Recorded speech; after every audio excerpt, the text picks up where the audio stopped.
are working together, how they are thinking. And one of the fundamentals that we are going to do is we think in terms of actually what Adam Smith in his microeconomic thoughts, in his Wealth of Nations, described that when we have a person, say an agent in that setting, then that person is somehow driven by desires. And these desires manifest in preferences. Preferences are simply that we have a little ordering. Say you want to buy a car, and then your first preference is to have a Mustang, your second is to have a Jeep, and your third would be a VW. And according to that preference list, you try and go to the car dealers and look if that matches your budget or if the color is right. Now, based on preferences, follows the action. And here you see that that is what is concerned as rational choice, assuming that each and every person in our little model about people has a preference structure, a clear preference ordering that is fixed, at least in that time amount that we are considering, and then from the preferences follow the actions. So in that setting, every person is trying to self-optimize according to their preference structure. And that is the underlying topic that is behind our considerations when we think about games people are playing or interactions there are people encountering. I'll try to discuss with you two topics during that limited amount of time. The one is about sequential games, typically based around the Cuban Missile Crisis. And the second one is the famous prisoner's dilemma. And in that setting, the evolution of corporations amongst self-optimizing people who may not be interested in cooperation. So, first to the Cuban Missile Crisis, a sequential game. So how did it all start, or how did it evolve? Well, basically, first, the United States under Kennedy placed some atomic missiles in Turkey, which of course was an affront against the UdSSR. And then they decided, well, what the Americans can do, that can be done by us as well. Let's place some missiles in Cuba. Well, the Americans noted that there were these plants being constructed. You see these pictures here in black and white, what was noted there, and especially then, of course, that America could be a nice target for the UdSSR weapons. So when we think about how these situations evolved, you all know that then at a certain stage, the nuclear weapons need to be shipped from the UdSSR to Cuba, and then Kennedy blocked these ships and they negotiated around, and then they were not installed in Cuba, and so the conflict was resolved. What we have here is a typical situation of two players who take their actions sequentially. Say we start with Khrushchev, representing the UdSSR. He has two possibilities: either not install the missiles and keep things at the status quo, or install the missiles. Well, as we know, the missiles are on their way to their installation. So then it's the turn of Kennedy. So what can he do? Well, he can either attack the convoy or attack the missile stations. He can accept that there are missiles in Cuba, in his front yard, so to say, or he can blockade the convoy. The other thing is, if Kennedy plays the blockade card, then Khrushchev can either accept the blockade or remove his ships back to the UdSSR. Well, if he doesn't accept the blockade, then Kennedy must simply attack Khrushchev's ships, or they can have some kind of a status quo thing in the shores of Cuba. again, in the case of a mutual attacking, there's this retaliation process happening that actually leads to then a worldwide nuclear war. So the sequence, in that case, a very easy thing, basically just a balance of powers and the conflicting targets they have. So what are the outcomes of that game? Well, either we conserve the status quo, we have a nuclear war where the United States would be the aggressor, we would have missiles based, or we have some kind of a stalemate, some kind of checking that nothing moves, and we have some kind of a demarcation line at the waters of Cuba, or we have the situation that the UdSSR would be weak in that game. So what we have here in these yellow things are the outcomes that would actually happen after a certain number of moves in our encounter situation. As said, people now evaluate the actions according to their preference structure. So what we need to make up now is a preference structure. What would be the best when we put ourselves in the shoes of Khrushchev, or what would be the best outcome when we put ourselves in the shoes of Kennedy? Well, say here the evaluation in terms of Khrushchev, in terms of the UdSSR, would be that the missiles would be stalled and based in Cuba. Maybe the second best thing would be that the ships would come back to the UdSSR without placing the rockets there. Good would be if the other side would be seen as an aggressor. So this thing that we have the blockade and nothing is really moving just gets a medium evaluation. Status quo would not be so preferable. And of course, nuclear war is something that no one really wants, because that's something where everyone is losing. And the very same thing, we can think about the preference of the United States. Here in terms of what would Kennedy, how would he rate the corresponding alternatives? Well, if the UdSSR just send their ships back, that would be, of course, the best thing. If USA is seen as an aggressor, well, in a way, Kennedy needs to protect his status in the United States. So that would be something which gives him political credit. If there's, of course, just a small aggression thing and not the nuclear war, status quo is something acceptable. Again, this stalemate is medium ranged. That the missiles would be based would be the one of the worst possibilities, and of course the worst would be the nuclear war. Of course, you can think about other preference orderings, and that will affect things. So let's say for the moment that would be their evaluations of the game. The interesting thing now is this missile crisis has a history, because the United States placed missiles in Turkey. So when the UdSSR would return their missiles to Russia, one can combine that with a negotiation that also the missiles of the United States would be withdrawn from Turkey, and then everyone would be happy.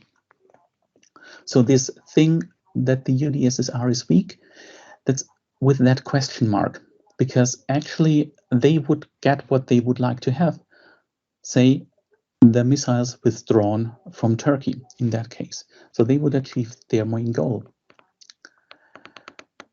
Now, based on that evaluation, we place a pair of numbers behind each and every of the outcomes. The first one is the preference order, the preference number for the United States, and the second one is, the first one is that for Khrushchev and the UdSSR, and the second one is that for the United States. So each of these pairs here indicate how the two players see the situation. So value of 4 for the USA and a value of 2 for Khrushchev and the UdSSR.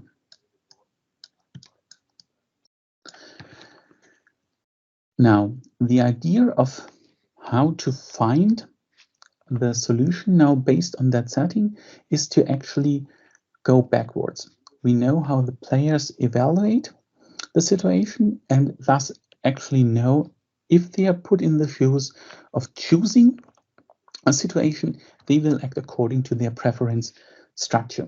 So what we do is we go actually back from the end results to the first node of the game and then see what is happening. So for instance, before we start with the complete game, let's go for a very tiny subproblem. So here you see a game, sequential game, player 1, player 2, and player 1 has 2 alternatives to choose from, N, E, and E, and player 2 has 2 alternatives, W and not W. At the end, we have 3 alternatives, 3 outcomes. Again, the first number in this pair is the evaluation of the first player, and the second is the evaluation, the preference of the second player. The higher the numbers, the better the outcome is. So here we see the first, that I now denote as an A, outcome is worth 0 for the first player and 100 for the second player. Then B has some negative values for both, so not so preferable. And C simply has 40 value for player 1 and 50 value for player 2. Well, based on that, now it's think at this decision node, player 2 must decide what is better for him, the outcome at C or the outcome at B. So he follows his or her preference ordering. 50 is better than 100. So if there is the situation that player 2 encounters the game, then they will of course follow and use the alternative not W. So that means player 1 exactly knows what will happen. If they play E, the outcome will be this here. What you see here with that decision node. If he plays not E, then of course it will be just 0 and 100. And now it's up to him what is better for player 1. Preference 0 or preference 40. Well, 40 is better. It's the higher number in our setting. So player 1 will for sure play E, and then player 2 will have to play non-V. So the outcome, the set of strategies that will occur for sure, is this pair of strategies E and not W. Is that somehow clear for everyone? Because as you see in the background, we are now going for a much more detailed decision tree. And if you have understood this page, then things will be much easier to follow in the next setting. So time for questions. Professor, currently we don't have any questions, but in the end, I'm collecting questions. In the end, I will address them to you, if you don't mind. No, it's just, if you want to recap that, then we do that, because then things would be easier. Until this moment, no questions I received from the students. Maybe they have questions. If anyone has a question, just raise your hand and we will give you an opportunity to ask. Okay, this doesn't seem the case. So before we start with the analysis, what happens, or what already happens here, is that we structure in a way the preferences. So as I said, preference ordering is, like in our car example, the Mustang is better than the Jeep. In particular, these preferences are related to what is called utility, or what you can think about happiness. The higher in your preference order you get, the more happy you are with the outcome. And that is actually that the preferences that we have, so what we have here is 100 minus 10, 50, are just to be seen in an ordinal case. So it just matters which number is higher. And the actual numbers are not that relevant. It's just that you act according to your highest preference gain or the highest utility, or in more informal language, trying to get the best happiness out of the result. So with that, we know this game tree, and we know that at the last decision node, it would be Khrushchev's move. Well, here in that branch of the game tree, there's the decision for Khrushchev between the outcome nuclear war or the outcome that the USA is the aggressor. Well, it's comparing 1 with 4, as we just had, and of course 4 is better than 1. So he would go for this strategy not to follow the attack and not to retaliate. Okay, that means that actually the game tree, so you see that it's reduced. What just happens is that now we have the USA as an aggressor as a possible outcome, which goes then back to the decision of Kennedy, either to attack the convoy or not to attack the convoy. And here he has the choice between that the USA is seen as an aggressor and that he is seen from the point of an inner political viewpoint in the USA as a strong leader, and the other possibility would be the stalemate. So again, preference comparison 5 and 3. Well, 5 makes him more happy, so to say. So that would be this result that then is happening here. Okay, but that means that in the next case, also Khrushchev knows what has to happen. This has to happen is based on that both players are self-optimizing players and that they follow their rational strategies. And therefore, we really know what will happen when one card is played or when one move is made. So here you see Khrushchev now is in 2 situations, or can be considered in 2 situations. The one is that above, as USA is an aggressor or the nuclear war, and the other one is with the blockade thing.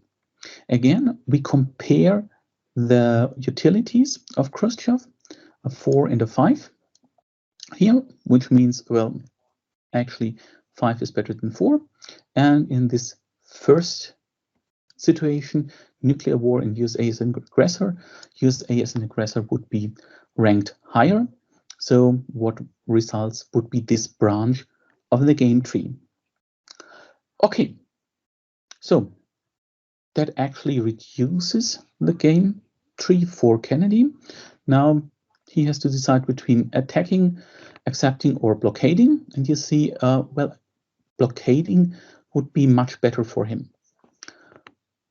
He gets an happiness factor of 6 compared with 5 or 2 in the other cases. So now to the final node, the decision of not to install missiles and to install missiles.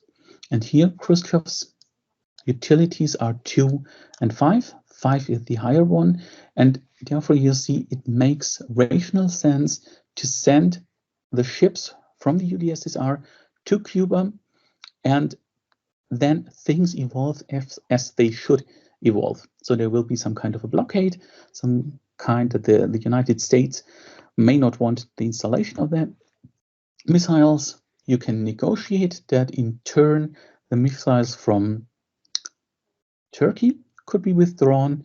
You go back to the UdSSR. No one is harmed. There's no nuclear war, and everyone is happy, more or less.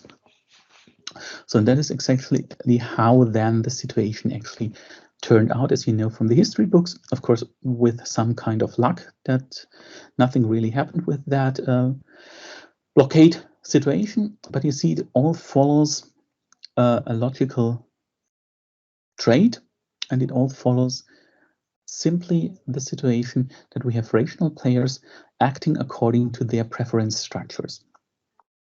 Okay, and as said from the history books, so Unfortunately, I only have pictures from American newspapers that celebrate Kennedy's view, but of course, on the other side, the US missiles were taken from Turkey, and a situation of a status quo before the placement of the missiles in Turkey happened there. Okay, game trees can be much more complicated. So what you see here is a game tree for the Ukraine crisis just a few years ago. Just one part of a very huge analysis of how things evolved and how the players made decisions that now led to the situation that was described in this particular article. So as a situation for how to use game theory to think about political situations. The next game that I would like to discuss with you is the prisoner's dilemma. The prisoner's dilemma is a very famous game. So we have one suspect, this poor guy here in the middle. We have one of his colleagues at the other side of the wall in another room, and we have the state attorney. So now it's important to know what is actually happening. Well, the police caught two guys and of course arrested them in separate cells, and then the state attorney comes and tries to find someone who says the truth so that he can convict them of the trial later on. And he proposes to each of them separately that they have two possibilities. The one is to confess or not to confess. Well, and now the interesting thing comes. Let's go back to this situation here. What we have here is the payoff matrix, what they actually get. So if our criminal does not confess and the criminal in the other cell does not confess as well, then police has enough evidence that they will be sent to prison for 2 years because of some minor crimes. If player A is not confessing, but player 2 is confessing, then player B will be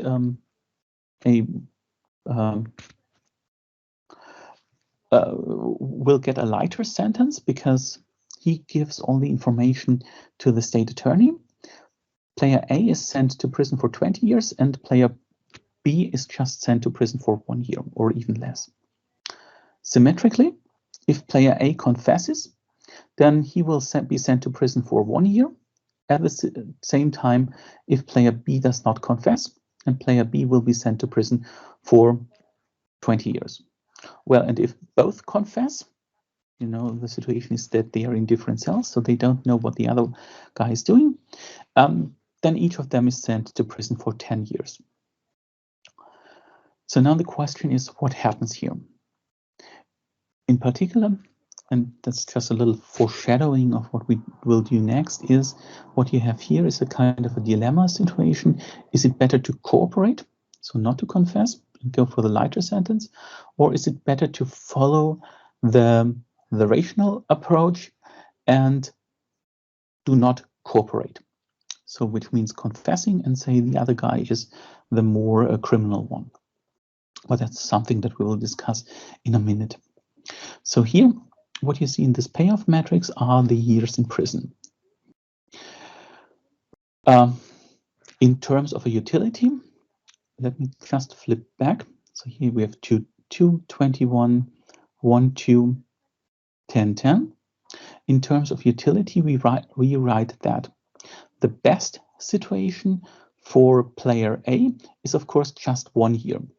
So say we give him, so that would be his utility number 3, the highest utility. The second highest utility would be just 2 years. The third highest utility would be 10 years, and the worst situation for player A is 20 years. And that is how this utility matrix comes in place. So now what we have are these numbers, and they exactly correspond to our utility setting from the Cuban Missile example. So what do they tell us? Well, let's look at player A. Say he does not confess. What does that mean? Well, if player B is confessing, then it's the difference between 2 and 0. Another situation becomes a little bit complicated. Now we would need to think about all possibilities and then weight the situations and so on. Therefore, what we do is we set ourselves into the shoes of the other player. So what would be our best response when we would exactly know what the other player is doing? So assume you're now player A. So then player B can play not confessing. That would be you have the decision between 2 and 3. Well, then your best strategy is to confess, because that gives you the best situation. That would be if player 2 is playing not confess. Then your best situation is to confess. The other situation is that player B is confessing. Then you have to distinguish between not confess and confess. And again, your best result is to confess. That means, irrespective of what player B is doing, your best choice is to confess. So once more, we cannot control what player B is doing, but we know what his strategies are. And now we would like to try and find a strategy that is the best response to whatever player B is doing.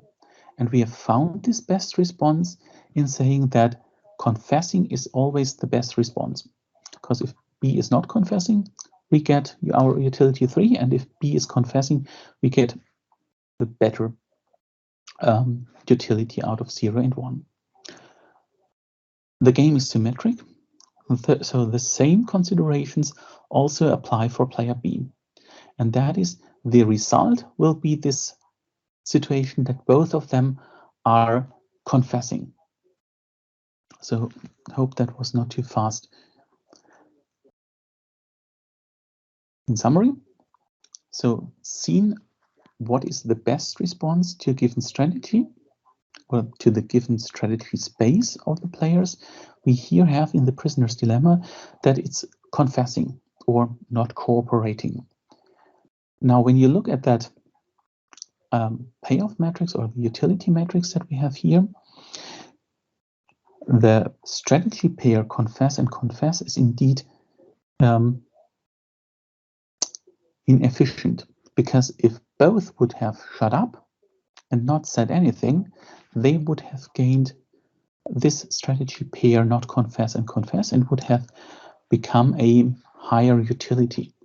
So recall that would be just 2 years in prison, whereas here this confess situation is that both are in prison for 10 years. And that is the structure of this prisoner's dilemma, and why it's so interesting that we have what is called a strictly dominant strategy for each of the players that yields, though, to an inefficient result. So globally seen from a macroeconomic perspective, not confess would be better, but we actually get the confess situation. And you see that in multiple business encounters, actually. So yeah, in that setting, that is actually a proper description of what a prisoner's dilemma is. A game that has strictly dominant strategies for each of the players, and where the outcome is inefficient, and that is irrespective of what numbers you put there, or if you say that you interchange confessing and not confessing with cooperation or not cooperation. So what we have done here is actually just a simultaneous game. So think about the two players being in different cells and having the same options there. And what we found is the stringent solution to that. So the state attorney exactly knows what will happen. Both will confess and he will have a wonderful life during the trial. The interesting thing now occurs when we go a step beyond that one-time play. So think about the situation. So we have self-optimizing rational players, and they can choose between cooperation and non-cooperation if encountering another player. That may be a merchant at a sales department and a customer. That may be the situation between two fish in the sea or whatever you have there. It's just that our agents in this game follow their preference structures and work according to what they want to achieve, and in this case, the highest utility that they can gain from an encounter. Well, and that actually is raising the question, if in such a situation where we have a society of people, of agents that are self-rational, trying to achieve their highest utility, is it possible that in such an uncooperative environment, actually cooperation can occur? So what we are now doing is we are playing this prisoner's dilemma over time. Of course, then it's no longer the typical prisoner's dilemma, but we have these encounters of where the people at each encounter have the possibility to cooperate or to not cooperate. So situation is we have our two players, and now to make things a little bit more general, we have that at the cooperation there's a certain reward. Then if not cooperation is played or defection, then one is getting a higher payoff and the other one is getting the sucker's payoff. So there's a kind of temptation to defect in that situation. And of course, if both are not cooperation, then there is a mutual punishment for them. And with iterated situations, so you see that here in the upper part, so you have this encounter of the blue guy with this yellowish guy, and both get a certain payoff. Then in the next round, the blue guy is interacting with the green guy, and so on. And of course, it can happen that the guys meet each other for several times, so that in the third encounter, there may be again this encounter between a blue and a yellow guy. And certainly now you're already thinking, okay, but then I can somehow remember what, say, the yellow guy has done. And in the next time, if the yellow guy was nice to me, I will be nice to him. And if the yellow guy was not so nice, I will not be nice to him. Or, well, I know that the yellow guy was nice, so I will go for the temptation and try to get more money out of him. So I will defect, or things like that, or go for simply other strategies. And then what was happening in the 1970s, 1980s, where Robert Axelrod actually tried to play these little prisoner's dilemmas with a bunch of friends, a bunch of colleagues on a computer. So setting different strategies and then letting these strategies fight against each other. At the bottom, you see some strategies, very easy ones, either always cooperate, always defect, so that's rather easy ones. Then the other one is tit for tat, that we have just talked about. If you're nice to me at the first encounter, I will be nice to you. If you're not nice to me, I will be not nice to you. So either cooperation and not cooperation is based on the behavior of the others in the next encounter. So what is important to think about is how long is this game played? Of course, if you have many encounters, and if you encounter with a person in 10 years, then maybe you've already forgotten that. Or knowing that to be nice to that person in 10 years may not be that beneficial for you. So that is something you may already know from financial discussions, that you introduce with time a discounting parameter. So you see that your first interaction, the first encounter payoffs are weighted with a factor of 1. And then at the next encounter, you have a weighting factor W. For the third encounter, you have a weighting factor W squared, and so on. And these weighting factors are between 0 and 1. So telling that a payoff in the future is less worse than a payoff now. That's exactly the same thing you have when you want to discount financial involvements of companies. Then you know there's something called inflation. So money in the future is less worth than money now. 10 euros today are just 9.50 euros in 2 years or something like that. So you have this discounting factor. And based on that discounting factor, one can actually show that there is no best strategy independent of the strategy of the other, which is quite remarkable. I mean, we have all possible strategies that you can play in these multiple amounts of prisoner dilemma encounters, and still you can show mathematically whatever you do without knowing what the other guy is doing, you don't have a best strategy. And things even go beyond that, saying that it actually depends on your surrounding. So here culture plays a role as a mediating factor to set standards for encountering. On the other hand, what one saw in these experiments, so here you have a larger list of possible strategies with funny other possibilities, deviating from tit or tat, or here a random strategy just by coin tossing, cooperation or not cooperation. What happens is that you saw a picture like that for several generations of how the strategies are performing. You see at the top there are some well-performing strategies, then some strategies that are doing well, at least up to some part of the game, and then some strategies that are losing or even dying in that environment. So what we have is, we have these less successful generations, in particular in the first generations. So here they don't really survive in that example. Maybe they are too nice, or maybe they are too demanding. Then we have strategies that are performing quite well, but then at the end they fall down. You can think of that as actually strategies that are not cooperating.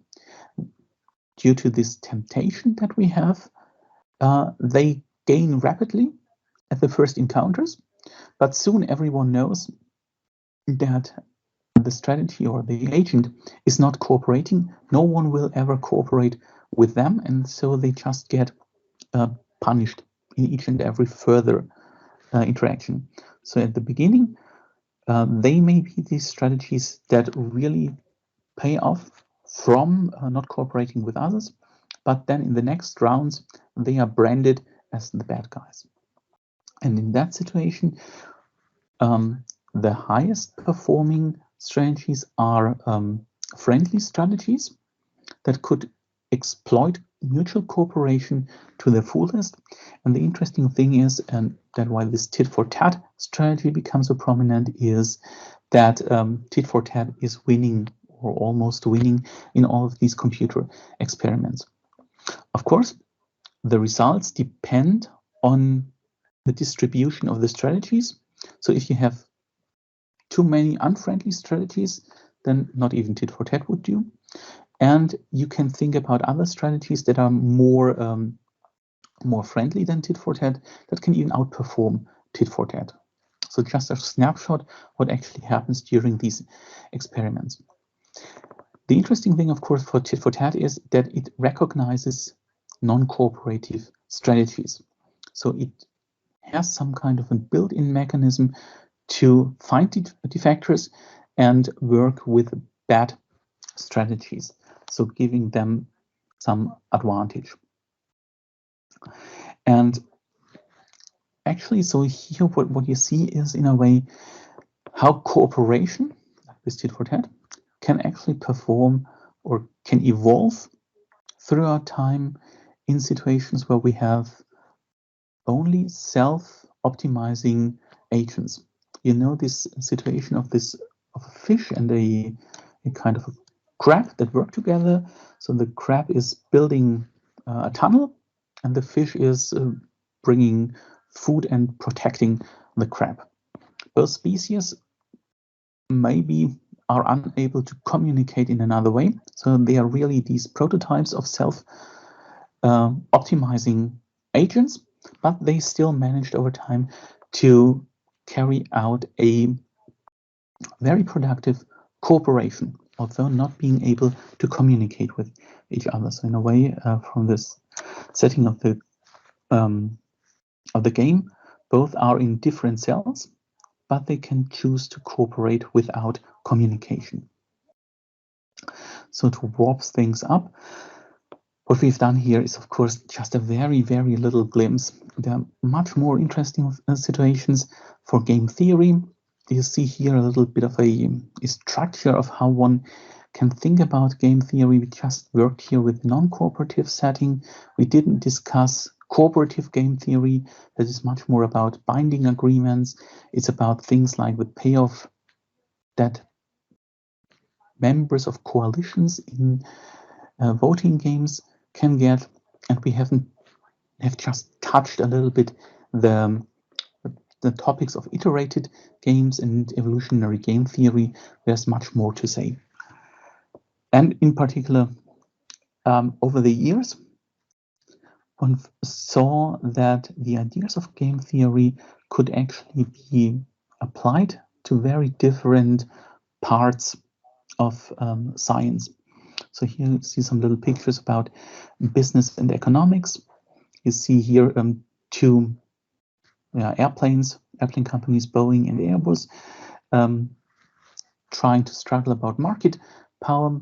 One can view that, for instance, as a chickens game, or in terms of medicine, one can use game theoretical assumptions, in particular using how people are acting in order to see and simulate the spreading of diseases like COVID. And there's much more where you can apply that, in particular as a nice little tool and model to incorporate the way people are acting. And having said that, thank you very much for your patience, and the floor is open for questions. Thank you, Professor Rupp, for a very interesting presentation, and you shed light on game theory, what is it, how we use it in a very strategic situation. Thank you very much. And I received a few questions, and if you don't mind, I can ask them. Sure. The first question is a bit general, Professor. It's about how game theory strategy improves the decision making, in your opinion. Well, with game theory and with these assumptions that we have, you of course can figure out what is the other person doing. So once you know what are the strategies of the other person, well, plus or minus, of course, what we have just discussed here are situations where you have the complete overview. You have branches of game theory that are discussing incomplete information as well. But the thing is that you can really put yourselves in the shoes of the other person, to speak figuratively, and from that know or anticipate what they are doing. And then, of course, you can go for the decision that you would like to have that leads to the outcome that you would like to have. So, for instance, Maybe you know that after the reunion of Germany, we had this. We needed to find a new capital, and there several cities were simply there. So it was Bonn, then it was Berlin, Munich, Hamburg, and several others. And in the political process, the members of the parliament voted for a city. They were given 2 cities which they preferred in each of the rounds. And of course, knowing how many members of the parliament would be for that city compared to the other city, you could construct the voting and the decision process. And actually that seemed to happen. And at the end, Berlin became the capital. Although in direct comparison, as far as I know, Bonn would have had the highest majority. But placing just these tournaments between 2 cities, you could make the decision process that in the end, the majority was for one city that was preferred somehow. Thanks, Professor. There's another question, is what does one need to know in order to define a game, in your opinion? So for this game, you need to know what are the players. You need their strategies, and you need the payoffs. You need their utilities. And that is a very interesting question when you think about the prisoner's dilemma, because in the prisoner's dilemma, so as it's typically framed, you just have 2 players, the 2 bad guys in the cells. So actually one may think that the prisoner's dilemma is a game of 3 persons. The 2 criminals and the state attorney, because the state attorney is making the rules. And here we are basically again at the first question, knowing how the prisoners would react, because you know their strategies and you know their preference, you can set up the game and tell exactly with the years in prison that you propose to them, what would be then how they could react. Okay, thanks, Professor. Another question is, what precisely defines a strategic situation? That's a tough question. Presumably, I would say that you have to choose between different outcomes, so that it's not clear what to do. And in particular, I think nowadays people are even thinking that strategies may not be given as things like left or right, but that you also have the possibilities that chance is entering the situation, or that you don't even know all the possible strategies that you have and can be creative. So in summary, I would say strategic situations are those where you have different possibilities how to act. And maybe as a second characteristic, that you would like to achieve certain goals with that, so that you have your own preference order, and that whichever alternative you choose, you would like to maximize your utility. I'm not sure if that helps. I hope the person who asked the question is happy with the answer, because it was very clear to me. Thanks. And the Professor, the last question I received from our student is that, does it mean every situation we encounter in our daily lives is a game, and we need to apply the game theory in our daily lives very often when we encounter very different situations? Well, I view game theory more as a model of reality. So it helps to pinpoint certain characteristics. So like a mathematical model, I think it's more a cartoon of the actual situation that is there. I think real life situations are still more complicated.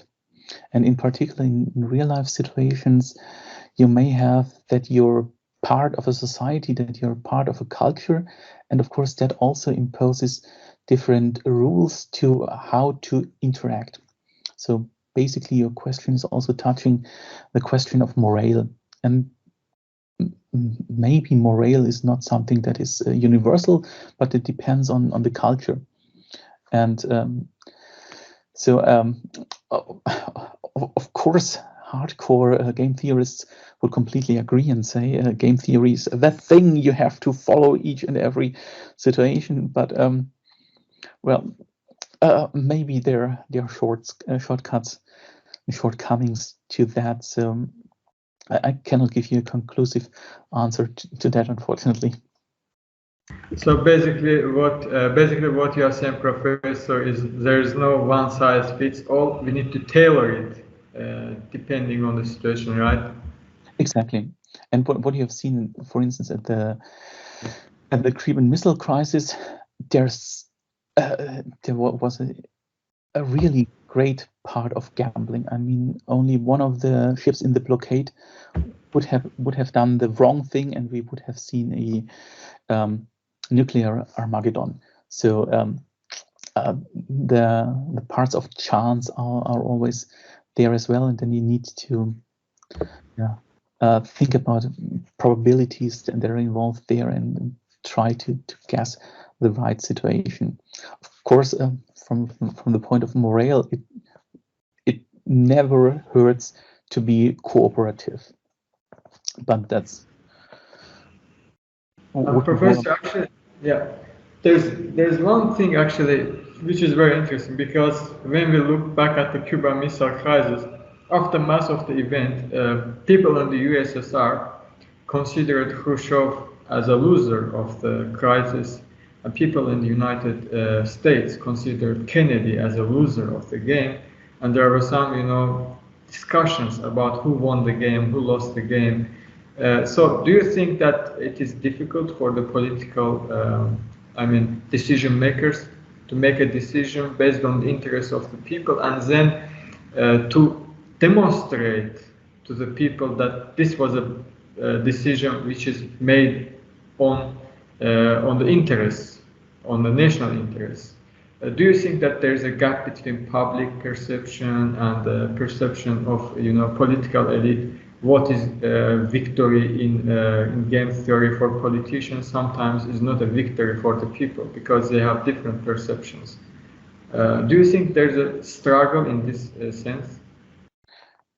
I would completely agree. I mean, we have this situation in Germany. You may recall some years ago this refugee crisis, where Germany opened borders and let in thousands of refugees from Syria. I think from a morale and from a Christian point of view, that was absolutely correct. On the otherwise, it still has its problems in the newspapers. It still has its problems in the discussions of people today. So yes, political decisions may be such that they are not easily to be communicated, that there are many other things that they may overshadow. So for instance, Kennedy was always perceived as someone who is weak and always tried to fight against that image. Unfortunately, I don't know about Khrushchev, so that would be a nice thing to discuss once in Baku, how the perception was from the UdSSR side. But you're completely right. Doing the right thing may not lead to high acceptance of the people. Thank you very much, Professor. And now I would like to ask our students, if anyone has any more questions, please raise your hand. I will give you the opportunity to ask the question.